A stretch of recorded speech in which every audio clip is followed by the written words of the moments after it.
오늘 말씀은 여호수아 7장 16절에서 26절입니다. 한 농부가 금이와 오기와 키운 소를 읍내에 우시장에 가서 소를 팔고자 이른 아침에 집을 나섰습니다.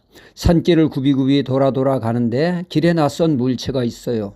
가만히 가서 보니 그 당시 보기 드문 고무신이었습니다. 그런데 아쉽게도 한쪽밖에 없습니다. 아무리 귀한 것이라고 한쪽만 신고 다닐 수는 없어 농부는 입맛을 다시며 아쉬워했습니다.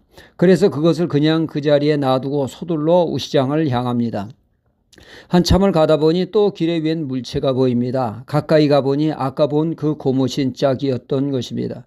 농부는 후회가 되었습니다. 그것을 가지고 왔다면 오늘 고무신 신고 폼나게 우시장을 가는 건데 하며 아쉬워했습니다. 그러나 아쉬움을 떨쳐버릴 수가 없어 농부는 가던 길을 멈추고 소를 길렴 나무에 단단히 묶어두고 그 고무신을 가지고 오고자 열심히 달려갔습니다. 다행히도 고무신은 그대로 있었습니다. 오늘 이게 웬 횡재냐 하며 신나서 돌아와 보니 아불싸 단단히 묶어둔 소가 감쪽같이 그 사이에 없어졌습니다. 그러니까 소 도둑이 고무신을 미끼 삼아 소를 훔쳐간 것이죠. 우리는 이런 경우를 가리켜 소탐대실이라고 합니다. 작은 것을 탐내다가 큰 것을 잃는다는 뜻이죠.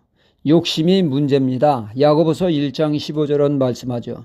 욕심이 잉태한 적 죄를 낳고 죄가 장성한 적 사망을 낳느니라 말씀합니다. 욕심을 바로 통제하지 못하고 욕심에 이끌리는 삶을 살다 보면 죄와 결탁된 삶으로 이어지게 되고 결국 우리가 가장 소중한 생명을 잃게 된다는 것입니다. 그러니까 욕심이 주도하는 삶을 사는 사람은 자기가 원하는 것은 비록 얻을지 모르지만 계산 못한 더 큰 손실을 보게 된다는 말씀이죠. 욕심을 따라 사는 것 불행한 삶입니다. 그저 하루하루 자신의 삶과 주어진 환경에 만족하며 사는 것, 감사하며 사는 것이 큰 축복이죠. 문제는 사람이 좀처럼 만족하지 않는다는 것입니다. 99개를 가지고 있으면 마저 1개를 가져 100개를 만들려고 하는 것이 인간의 욕심이 아니겠습니까? 이 욕심이 사고를 칩니다. 에덴 동산을 보십시오. 지천에 먹을 것이 깔려 있습니다. 지천에 넘치는 것이 먹을 것입니다. 하나님은 모든 것을 그가 원하는 대로 마음껏 먹게 하셨습니다. 하지만 아담에게 하나님이 딱 하나 선악과를 먹지 말라고 하셨습니다. 그것 먹으면 너희에게 큰 해가 될 것이라고 했습니다. 하지만 아담은 99개 중에 하나인 선악과를 먹어 100개를 채우려고 하는 빗나간 욕심이 비극을 가져오지 않았습니까? 소탐대실의 역사가 벌어져서 축복의 동산에서 내어 쫓기고 영생을 잃는 엄청난 손실을 그는 맛보게 되었습니다.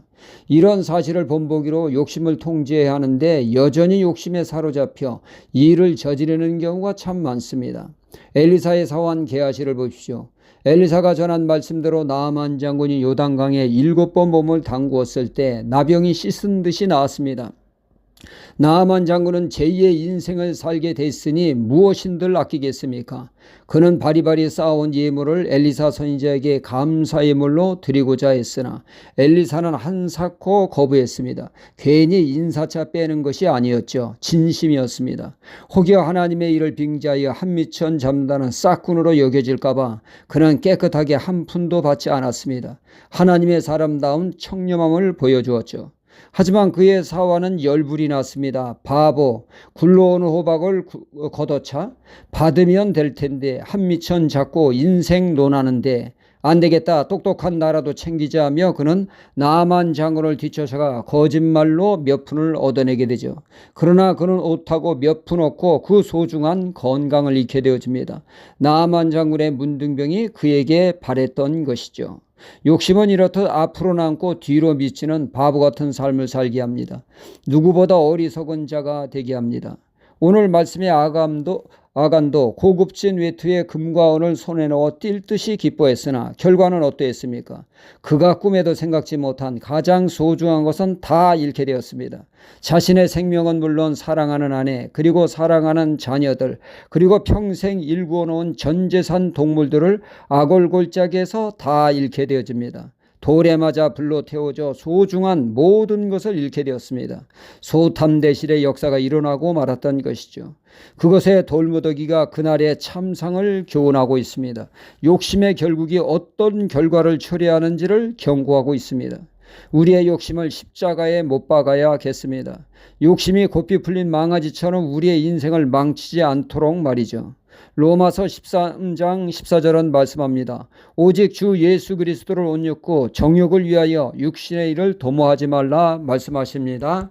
할렐루야.